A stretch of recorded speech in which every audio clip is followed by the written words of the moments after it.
Hey, someone's gotta do it. For the plot, the video game industry is in a really rough spot. We've been seeing all sorts of titles come out in bad shape, a plethora of live service games sunsetting, and the occasional banger not being enough to keep the studio afloat. Combine that with countless layoffs, a shrinking market, and a scarcity of AAA game releases, and 2024 has been one of, if not the worst years for the game industry. Even Final Fantasy VII Rebirth isn't safe from lackluster sales. 5 months into the year, and the idea of non-franchise, non-sequel AAA titles is becoming an increasingly rare occurrence. Rise of the Ronin kinda just happened, but everything I just said makes something like Shift Up's Stellar Blade and its success all the more interesting. No planned DLC, no battle pass, no microtransactions minus the deluxe version, just a single-player campaign, which seems wild considering it was developed by the people behind famous mobile gaming twerk person shooter Goddess of Victory, NieR, and at least 4 of my friends have privately told me they play it on the reg. I don't blame them, they tell me it's got good gameplay apparently. It's so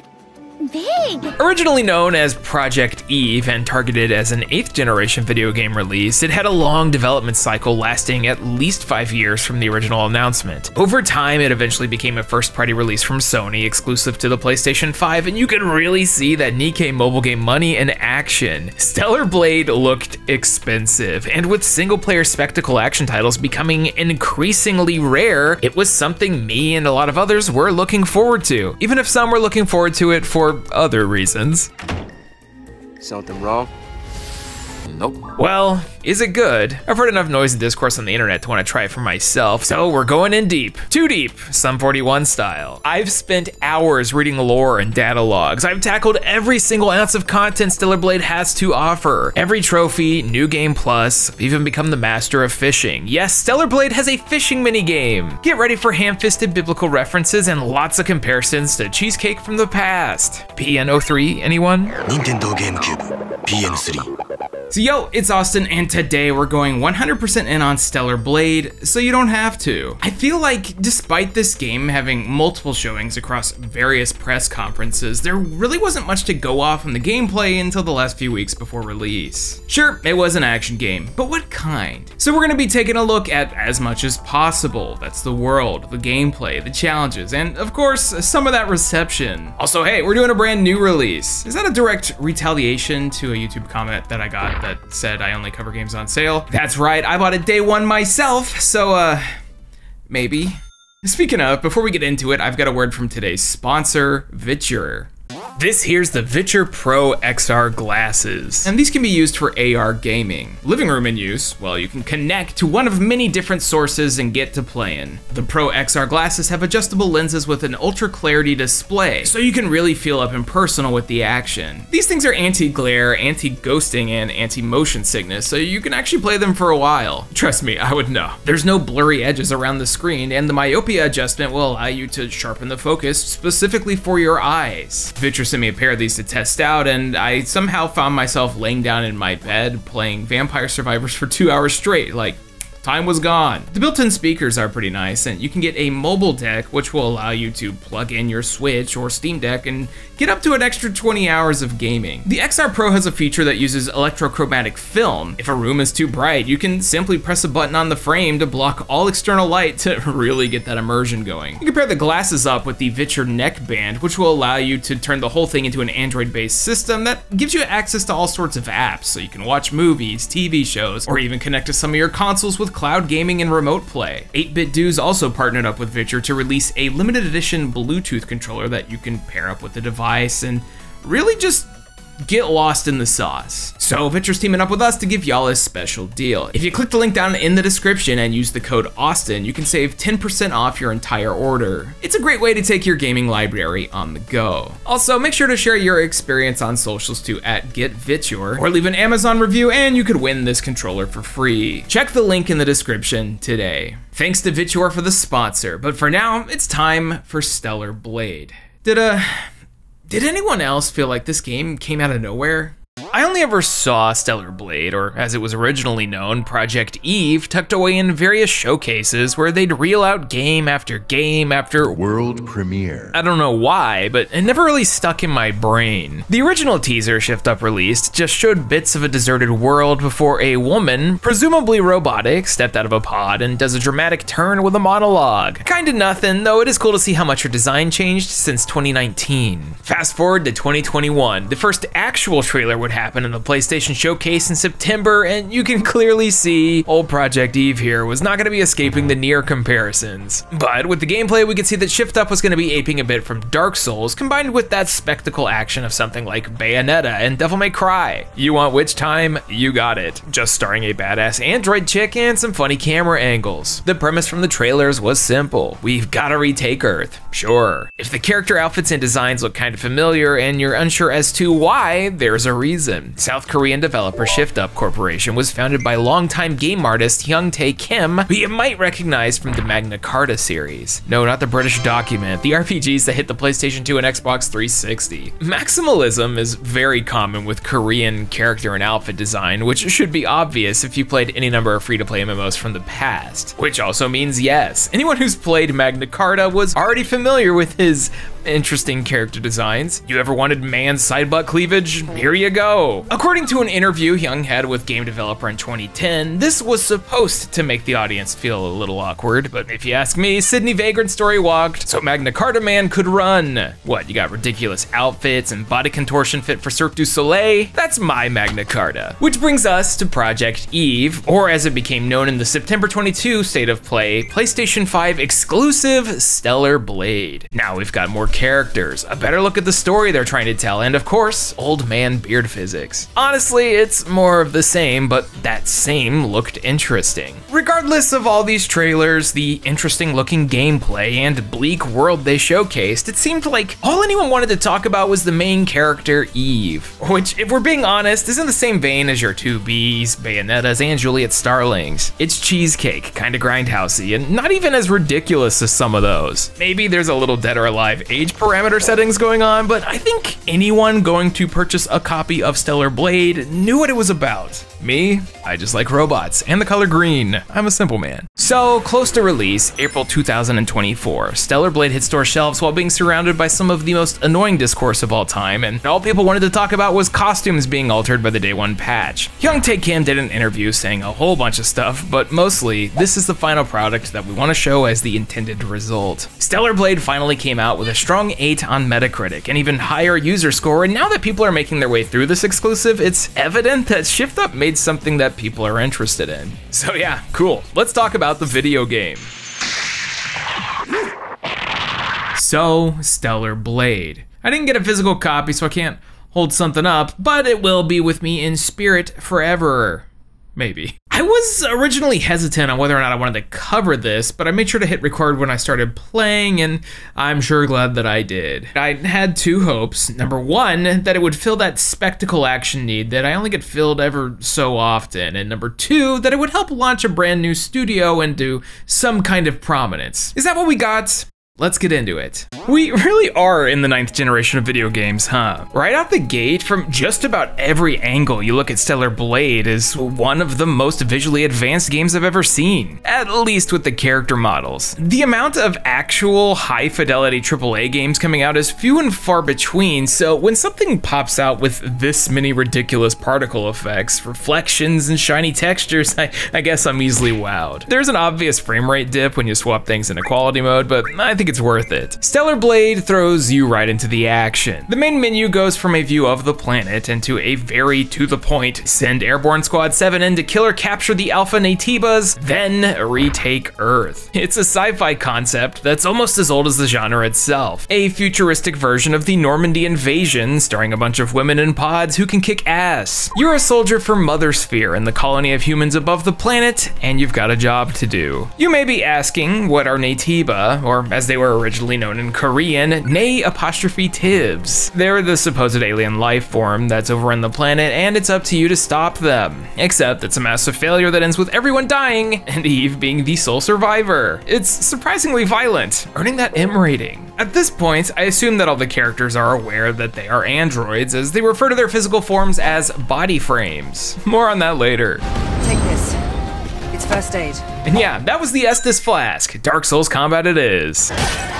You're being strung along by your fellow squad mate, Taki, before a violent encounter with the Alpha Natiba that ends pretty grimly before the title card. Honestly, it's a solid opening. Then, in a moment that I can only describe as jarring, we're taken into a completely different situation with a completely different side character, and there's no immediate explanation as to what happened. Enter Adam, the most boring, uninteresting man there ever was. You might also notice that we now have two main characters named Adam and Eve, and if that doesn't immediately set off all your plot spoiler detection sensors, I have no idea what will. All that to say, Stellar Blade's story is there, I guess? It was a strange choice to go from hot and in the action into a totally different situation. Adam reveals to Eve in little brief moments of dialogue that happen across campfire derivatives that he saved Eve after the battle, and in return has recruited her to help him out. Adam is a scavenger working alongside a city named Zion looking for hypercells, which are a power source hidden among different sectors of the planet. Specifically, you start off in Ido 7, an urban environment overrun by all sorts of vegetation, robots, and Natiba. It wouldn't surprise me if you blinked and thought this was a nicer looking Code Vein. So Adam decides to accompany Eve via a drone that follows her around, which can eventually become a full-on gun that you can use in combat. This little robot just floats around and is used to create conversation on the fly or whenever you sit down at a camp. These are kind of cute actually. Eve will activate these little areas that'll pop up with chairs, vending machines, and a record player for good measure. You want to zone out to some bossa nova in the middle of a deserted city?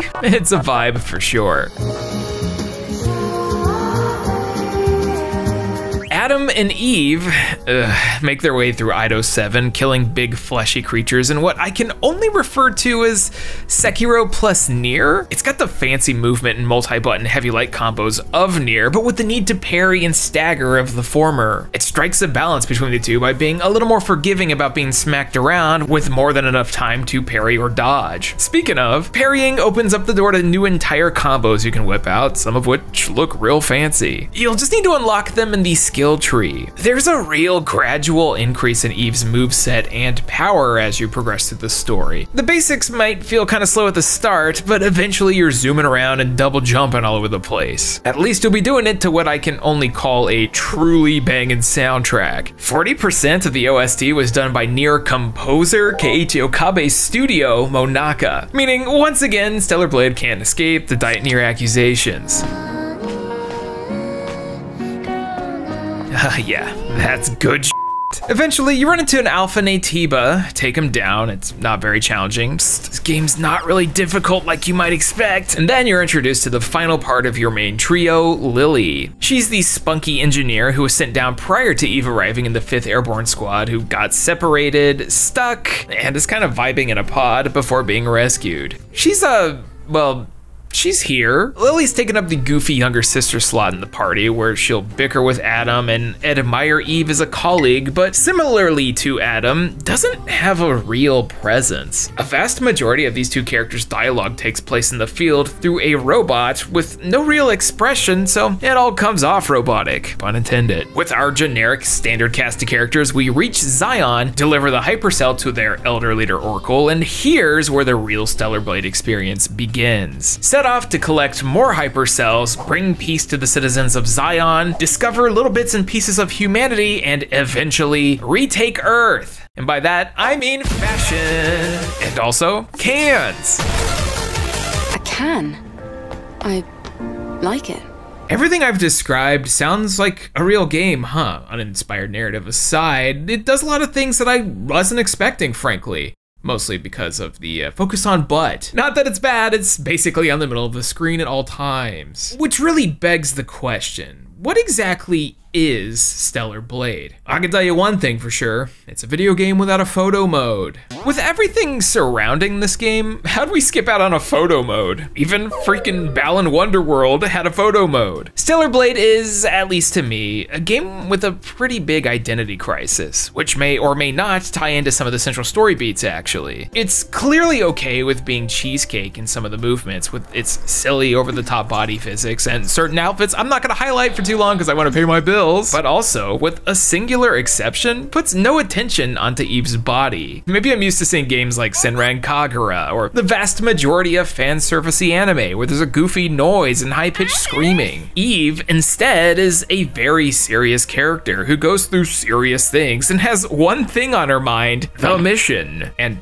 cans, I guess. Walking into a cutscene with one of those over-the-top outfits on is like a Saints Row create a character moment where serious stuff is happening and Goofy McDoofus over here is ruining the moment. It's funny, but has me begging the question once again, what is Stellar Blade? Once you reach Zion, you gain access to all sorts of video gamey things. There's plenty of quests to do from NPCs, as well as a bulletin board of tasks. You can talk with various citizens, pick up datalogs on the ground that range from important lore to someone saying the same thing over and over, which is totally not ominous at all. Hey, let's get our hair done. We just first gotta pick up a straightener in the desert. There's a surprising amount of customization here with tons of outfits, accessories, hairstyles, and colors to pick from to where you can really make Eve look like whatever you want. It reminds me a lot of One-chan Vara's E2 Chaos, just with way more clothes and a little less banana split edition. A handful of the NPCs actually have a series of quests to go along with them. There's Kaya, the current owner of Sister's Junk, currently without sister. You can guess what that's gonna be. There's Sue and Inya, who frequent the bar The Last Gulp. This questline is actually really interesting. It follows a severely damaged android who's hooked up to a machine, and over a series of quests with Sue, you gradually put her back together. She's got this whole well-written story where she's trying to recover some of her memories, especially of the lyrics to the song that she sings in the pub. Outside of Zion, you come across a little robuddy named Digger living in a scrapyard in the wasteland. Just going through the old-fashioned who am I shtick. He's got a series of quests where he'll want to pull off his fantabulous plan where you'll eventually move into Zion. There's Barry, the chef NPC who studies the art of cooking for no reason other than the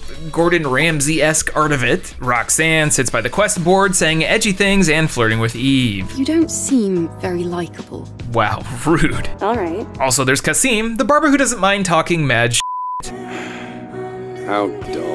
I guess that was deserved. Lastly, later on when you reach the Great Desert, there's Clyde, a bit of a loner who just wants to fish. Are all angels so insistently talented at everything they do? And there it is, angels. You're gonna be hearing that a lot. Hell, you'll even be called Angel more than Eve throughout this entire experience. Beyond Adam and Eve, Stellar Blade flirts a lot with the idea of religion. The entire populace of Zion refers to Eve as Angel, as they view her as a gift from Mother Sphere in order to retake the planet and make it safe for them. Which also means there's detractors. By the way, every NPC minus Digger refers to themselves as a human. These are the humans that are fighting and waiting for Earth's liberation. Yet whenever someone dies, you retrieve their memory stick that'll, well, have those memories and usually last words. Anytime you teeter around death or pick up a body core, a character might say, "May your memories live on forever." So there's a clear thing Shift Up wanted to establish with humanizing these very robotic people. Confused yet? Don't worry, I was too. Oh, more on this later. Anyways, besides the very dead Tacky and a few spoiler characters, that's your main cast of friends. Each has a trophy-related quest to get through, tons of cosmetic rewards, and dialogue that is 4 out of 5 times monotonous and unmemorable. I thought Digger was cute, Sue and Inya were interesting, and that's about it. Just about every character interaction in this game kinda sorta just happens, and Eve takes a minimal level of interest. Babe's more interested in cans, and well, I don't blame her. Now, let's talk about the gameplay. As you can probably tell, I was initially confused with what they were trying to do with the narrative of Stellar Blade. Not that that's really a deal breaker considering I grew up as a child skipping cutscenes en masse. Stellar Blade at its core is an action-adventure title standing on the shoulders of giants. Does it hold up? For the most part, yes. If there's one aspect of Stellar Blade I have practically no complaints on, it's how the thing feels in your hand. The crew at Shift Up clearly prioritized combat and moving around because it feels just as good as any top tier AAA game. Minus the platforming, it can get a little stiff. But the amount of time you'll be spending perfecting jump angles is minuscule to how much you need to parry.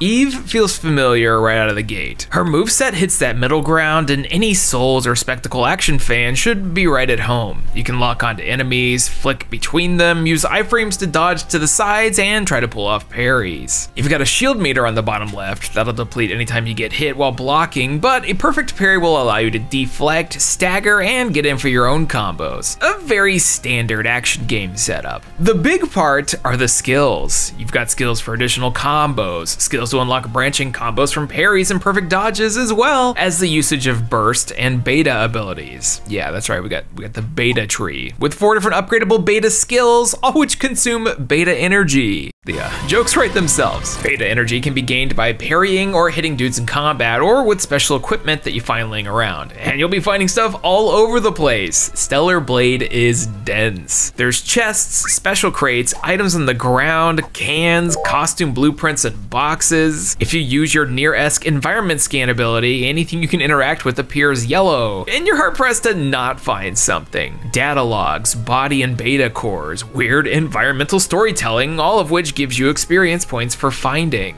That XP turns into skills, and by the end of it, you've maxed out your beta tree and you're ready to do some big attacks. So essentially, the game becomes dodge and parry, get your hits in, save up for a big burst or beta attack. Enemies don't necessarily have a stagger meter, but any bosses you encounter have an entirely separate bar for shields, which you want to break down in order to really get some damage in. Oh, and don't forget the QTE.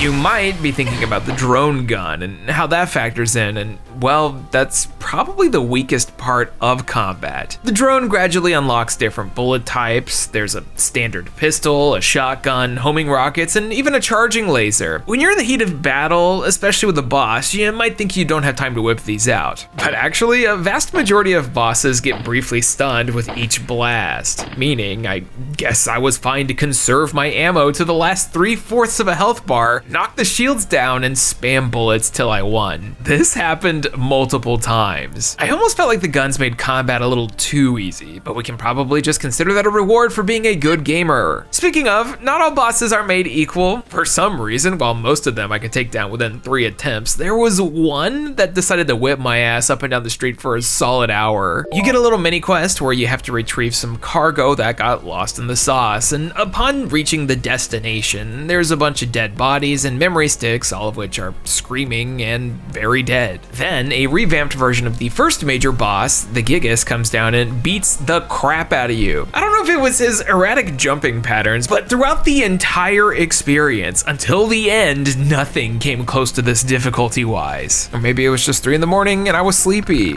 I don't know. My Eve looks good in death at least. Beyond just dodging into counters, you've also got forward and backwards dodging mechanics that'll occur. A blue flash around the enemy means you can get a special counter for dodging towards them, and purple means you dodge backwards into a stronger repulse attack that'll usually stun. Getting the timing of these down can be tough, but when you pull off a big beta combo right after a stun lock where maybe the armor also shatters, it feels good. Dopamine off the charts. Video games are being played, but that's not all. Various random minigames that occur a single time? Check. New attack burst forms? Check. Crafting? Check. Well, Lily does it anyway. Younger sister Chan and whatnot. Look, basically what I'm saying is Stellar Blade is a fully featured one of these, and it's hard not to have fun while playing it. And that's not even touching on New Game Plus, which we'll get into later. Which brings me to the world of Stellar Blade. Combat and slapping dudes around is one thing, but this ain't Dynasty Warriors. We've got variety. Blade's divided into a few types of action zones. You've got the regular Soulsy bits like Ido 7, and then immediately after leaving Zion, you're brought into the Wasteland, a big deserty map filled with all sorts of desecration, lore, and secrets to find around every corner. You can matrix yourself through payphones as fast travel points, set up camps throughout the map, and stumble into many areas that'll have all sorts of stuff for Eve to collect. This and the other open world area, the Great Desert, are where you're going to be spending around 60% of your playtime with Stellar Blade, which to some might actually be a negative. There's only these 2 open world areas, which is a shame because they both look really similar. You like sand? How about dirt? I suppose there's not much I can ask for from a post-apocalyptic setting, though. Anytime it shifts to one of the linear zones, there's a stark contrast in the visual variety. There's the very Resident Evil-like Lavoir dungeons. The abandoned train station Matrix 11 has some massive vistas and a glimpse of the prior civilization's architecture, which was, I guess, NieR Automata again. Sorry.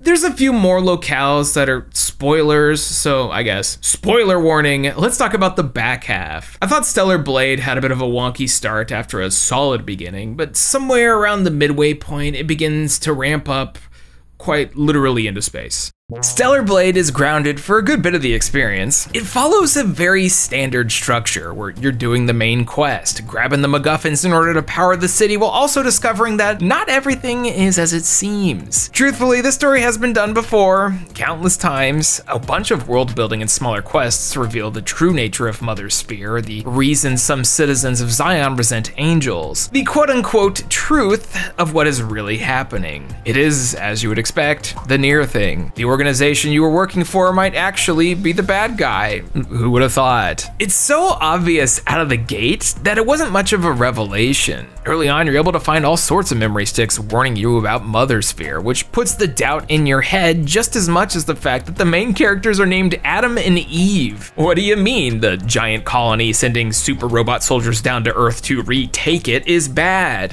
What? But that does leave one major mystery, the Naytiba, and here's where stuff gets interesting, also complicated. Stellar Blade has 2 Lavoir dungeons, and they serve as major points for plot progression while also removing Eve's ability to use her sword. It was here where I finally recognized that her sword was her ponytail accessory. Why did it take me this long? Well, it's revealed that in order to find the true Elder Naytiba, the city of Zion needs to retrieve all the hypercells in order to form a master core to get there. Those are tucked away in the Lavoir and are essentially underground labs functioning as lore dumps. Here, the game does straight up go survival horror for a bit. It's actually a nice change of pace from the open world format, even if everything inside is horrifying. That's a lot of flesh. It's at the end of the first Lavoir that you find a datalog from another survivor of a previous airborne squad named Raven, who reveals that these places were made to study Naytiba and prior were used as bunkers for humanity to hide out during war. There was the final war, but also a war before that war where Naytiba pushed back really hard, leading to an exodus to the colonies. Man, it's crazy that this bunker for humanity to hide out in got overrun by Naytiba. Anyways, Raven states that she's gonna look further into the matter, and further she does. From there, you eventually make your way to the Great Desert and into the Abyss Lavoir. Here's where the narrative decides to throw every idea at the wall. This one's even more messed up, you might think, as you walk through entire rooms filled with giant pods of living organisms. You'll find little datalogs revealing a character named Raphael Marx, who was responsible for creating Mother Sphere out of a want to ascend humanity. This also led to a conflict between androids and humans that opens the gate for a little Parasite Eve action. Yes, mitochondria truly is the powerhouse of the cell. One that takes Tacky from the beginning and turns her into an alpha Naytiba you've got to kill. Poor Eve. May your memories live on.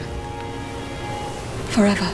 The Lavoirs became a breeding ground for human experimentation under the guidance of Raphael Marx and an AI in an attempt to fight back against the androids, dubbed Androidos. However, humanity decided to prioritize strength and survivability over intelligence, which ended up turning people into these violent, animalistic creatures you've been killing the whole time. You find another Raven log where she's going mad and states that humanity extinct, none left. No more! The Androidos are the new classification of humanity that Mother Sphere is protecting, and what I can only describe as a corporation moving the goalpost till they're right. Apparently, it's supposed to be a big reveal to the player that all of the characters aren't human. No, we're humans.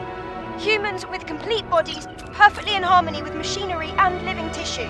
This was an earth-shattering reveal on the plot that completely missed the mark. The audience knows they aren't human. We see Zion natives and people who are all robotic, literally talking about the fact that they're cooking even though they don't need it. I love the concept of androids replacing humanity and being unaware of it, but I'm not so sure it works from the narrative standpoint of your main character also having that revelation. A minor gripe for sure, but the first of a few as we go through the story. The Oracle reveals that, yeah, humans made Androidos and the Naytiba running lying around are the traces of humanity from the previous war, and you should maybe feel a little bad for slaughtering them without prejudice. I mean, look how choked up Eve is about it. Mother Sphere decided that humanity was bad and gave him a little Gundam X colony drop. We're the villains, except not really, since androids are now also considered humanity. It's a little messy, but moving in a direction that I dug. It's that 2000s Parasite Eve bleak future sciencey type of plot that we don't see much of these days, just without a CG shower scene and instead Eve simply existing. So from here we get one of two choices. Anytime you pick up a collectible related to humanity in game, a little icon appears on the top right with a percentage meter and a picture of Lily. No, this isn't an affection meter, this is determining which ending you're gonna get. Stellar Blade has 3 different endings, and one of them might be Final Fantasy VII Crisis Core. Me?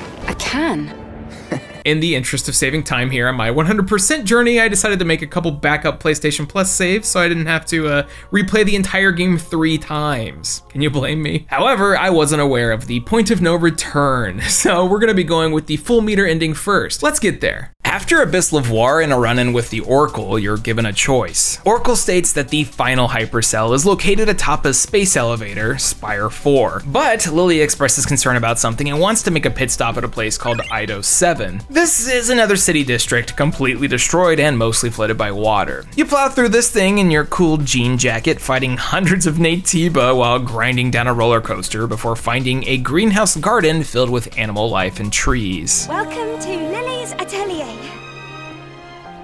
This is my favorite green garden. It's a brief moment of respite while Lily works on finding a USB drive from a deceased colleague. This is the Iberus code, which allows hacking. What for? Don't worry about it, but don't forget to pick up the little datalog that essentially tells you what endings you're gonna be picking between. Send the memory to Mother Sphere or don't.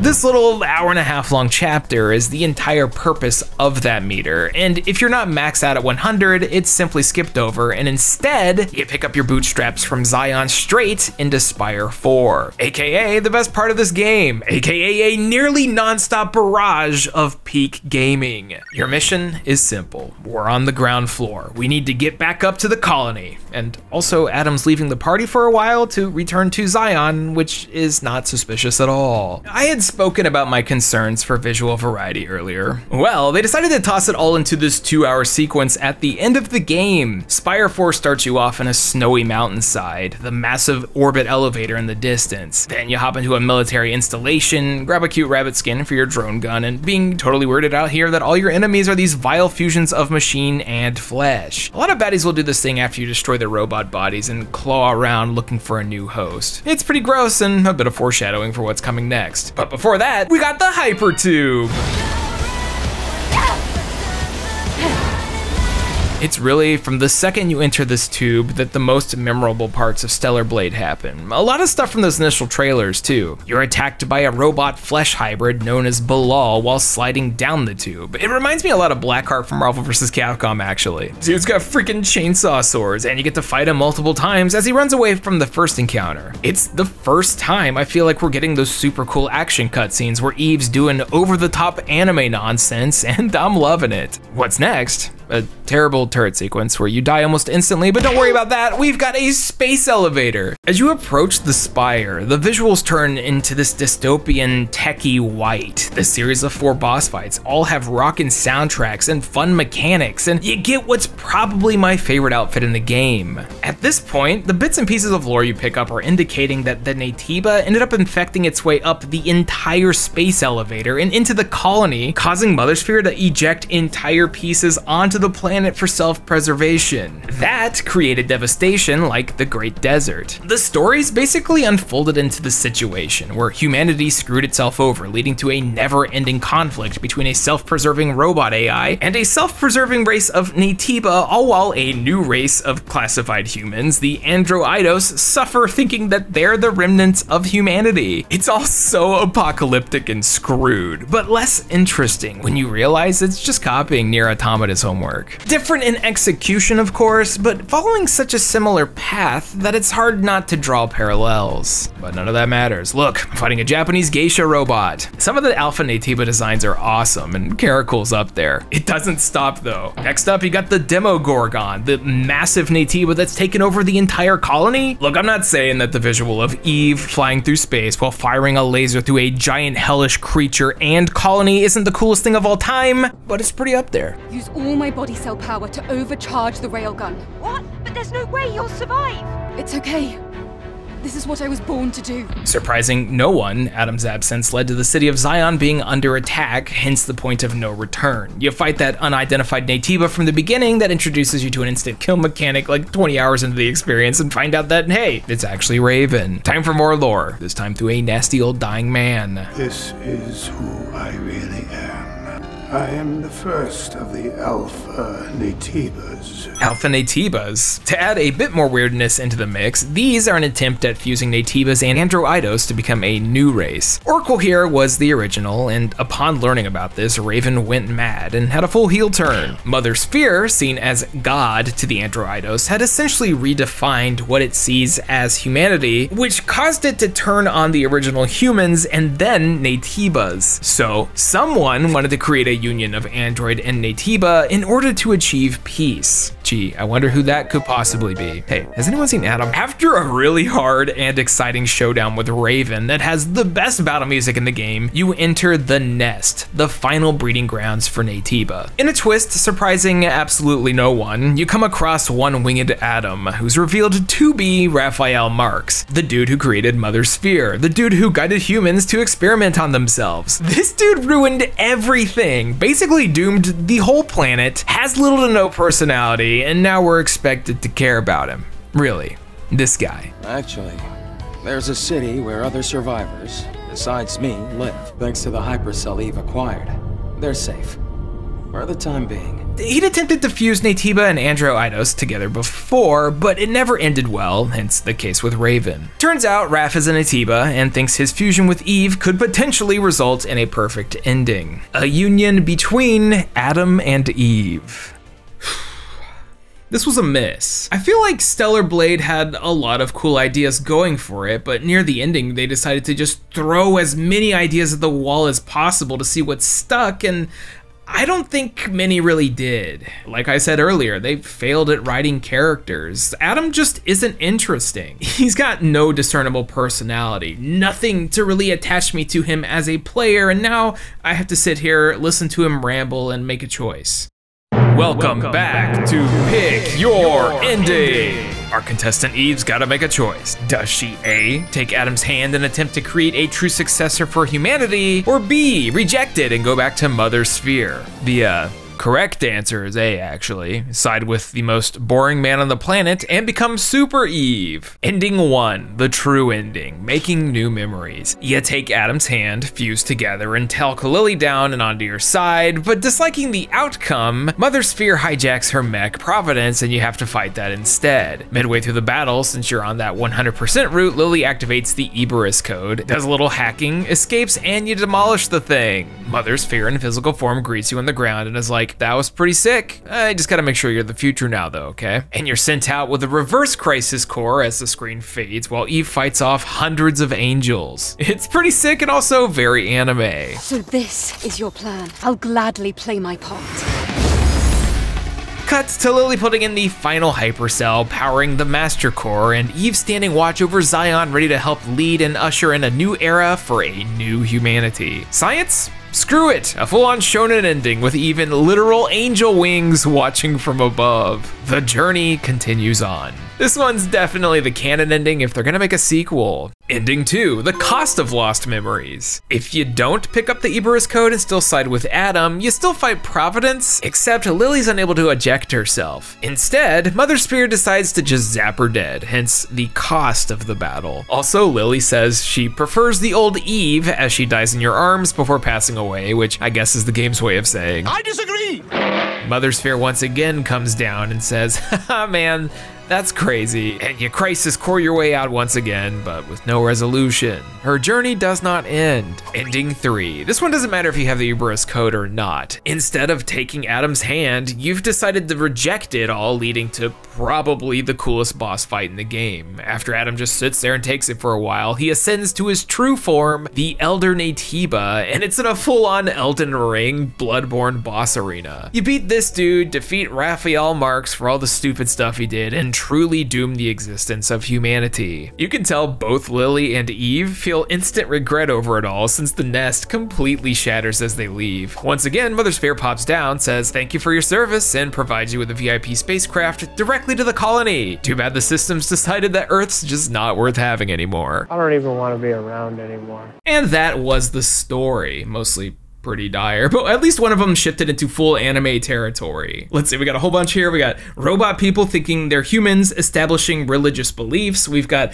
a generic Earth retaking plot. The ending gets spoiled by the names of the characters, then becomes like a full shonen anime where you fight against a god. And of course, a little human experimentation sprinkled on top. Stellar Blade has a lot of things. Excels at none of them, but it sure is fun to play. But that's not all. We've also got New Game Plus and some updates that take things a bit further. Going 100% on Stellar Blade was relatively painless. If you grab all of the collectibles prior to the point of no return, you're good to go. Nothing after that is missable, and even so, it'll stack into New Game Plus, so you can make sure you've collected all the cans to unlock a see-through piece of lingerie. Oh yeah, whoops, I briefly forgot this game was Gooner adjacent. Most of the other trophies are a series of doing specific hits and parries a certain amount of times, using tacky mode to get kills, and of course, getting all the costumes and fish. It's a relative breeze to complete, although I wouldn't blame anyone for wanting to use a guide to get some of these hidden collectibles. And sometimes they're just kind of buried in a weird spot, and there's so many datalogs, you might lose track of which dead body you've interacted with. But you know what's more fun than just grabbing trophies? Going through New Game Plus. Shift Up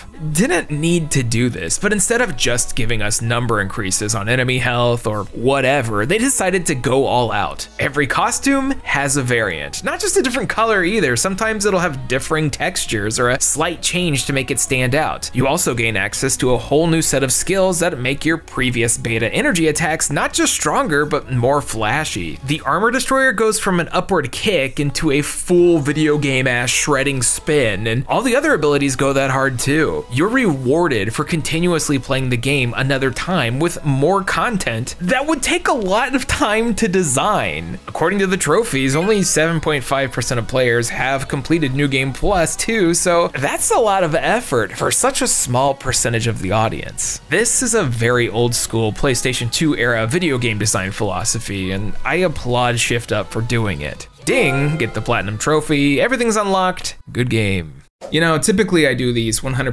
videos for games that have a largely negative reception or some kind of interesting story, but in the case of Stellar Blade, it was like a game I kept hearing about but not seeing any actual video game. And you know what? That's a game worth playing. With an asterisk, of course, because I've definitely got some gripes. Some final thoughts, if you would. Stellar Blade is kind of a reverse Saints Row 2022. That game had decent gameplay, but an extremely negatively received story that caused people to turn it away. Eve here also had a pretty lackluster story, but in a different sense. I wasn't rolling my eyes, I was mostly disengaged, because it failed to really bring me in. On my first completion, I was like, okay. And it wasn't until I consulted a ton of datalogs, lore, and random Reddit threads that I really understood what was going on. The potential of what could have happened reeled me in way more than the cutscenes in front of me did, and that's a shame. Guns made combat a bit too easy at times, and there's definitely an issue with some of the platforming. Precision jumps don't always work well, especially during little bits of parkour involving air dashes. You can also get stuck early on and have to reset the game. Some of the NPC dialogue seems far away and low quality in comparison to Eve's. There's also this one weird side quest where my favorite character decided to be a freaking weirdo. Clyde, the fishing NPC, is this lovable dude who we get reminded is a social outcast. He's just like, yeah, I only have respect for anyone who's good on the rod. I, of course, got addicted to the fishing minigame as I'm a sucker for that, and once you get everything, there's a brief cutscene where he's like, you're so good at this, I'm gonna give you the ultimate tool for fishermen.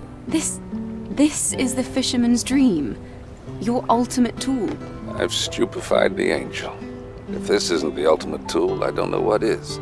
Just be glad I didn't cut you in half for this. Understand? Though his life was devastated by the colony extinction, he manages to find the laughter in life. It's just a prank, bro.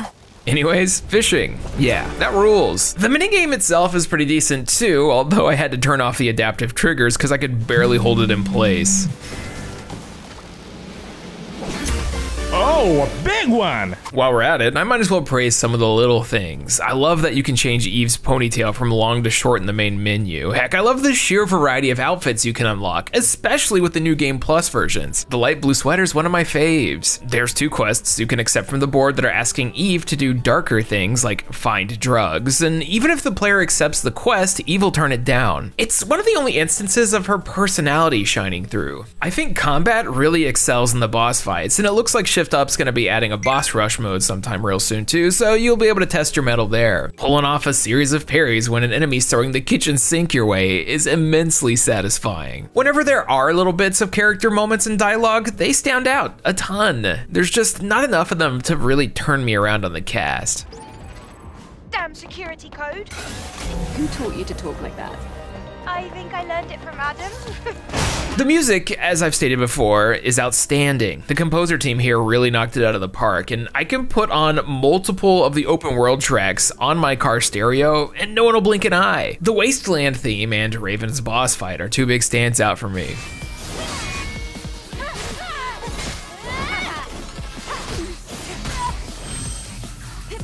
All in all, I think Stellar Blade is a next level AAA debut from a newer studio, and it's told me one thing. More gacha game developers need to invest in real ass video games. You saw it earlier this year with Grand Blue Fantasy Relink being pretty good, and the jump from Nikke to Stellar Blade is crazy. If they were to invest a bit more in the moment to moment character interactions, making Adam, Eve, and Lily more interesting, having more of Zion's townfolk be like Sue and Enya, I think Stellar Blade could have easily been a 9 out of 10. It's interested in telling its main story more than anything, and that main story is ground that's been tread before. Even if Yoko Taro comes out himself and says, Stellar Blade is a really amazing game, I'd say that it's much better than NieR Automata. You heard the man, the original Gooner himself. Just instead of 2B covering her butt when you move the camera, Eve will stare directly at the player if you look at her for too long. Yeah, she knows what you are.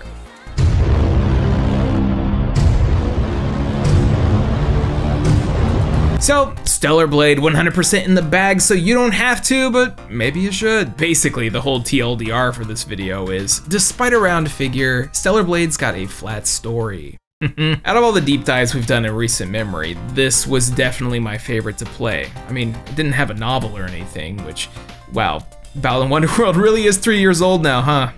We need more video game novels. If I had to give Stellar Blade an arbitrary score, I think I'd go for an 8.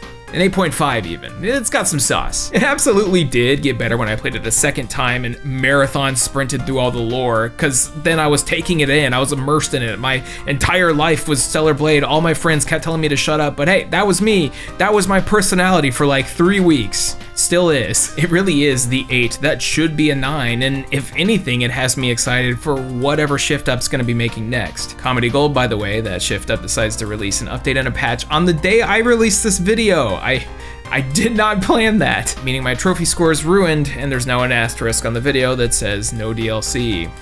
But if you like today's video, please check out the sponsor, or hey, consider backing us over on Patreon. Just $1 goes a long way and it gets you access to the Discord where we talk about all kinds of nonsense. While you're at it, pick up a t-shirt over at the Pixel Empire, give me a like, a dislike, a comment, a subscription, YouTube algorithm SEO stuff. 2024? Are there any other deep dives you want to see me do? Let me know down in the comments, and I'm gonna open this up to more good games now because I can only play so much garbage before I change my personality entirely.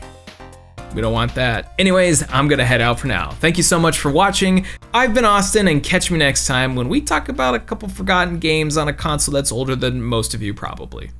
I hope not. Thank you all so much for watching. Special Patreon shout out to Aaron Kwolek, Benna Oswald, Blackfoot Ferret, Blake Thomas, Charles Rosner, Cheeks, Chris Shelton, DX Buster, Dylan Snyder, Hey Quiggles, Idlevice, Jay Roos, Jacoby Fitzpatrick, Kevin Zanowski, Patra Bear, Rare Find It, Ryan Talbert, and Vox. Thank you all so much for your generous support. I was not expecting this one to be about 50 minutes long. That's nuts. But I guess I had a lot to say about Stellar Blade. I want to do more positive leaning deep dives like this, so once again, please let me know down below. Also, I've been playing this Lord of the Rings board game. It's called Journeys in Middle-earth. I've kind of become like addicted to campaign style board games. Obviously, I can't like, you know, do content on that, but like, I like it. I've been getting a couple of my friends into board games and they resent me. Okay, I'm gonna go and sign up for a random TCG tournament this weekend. Wish me luck. Okay, bye.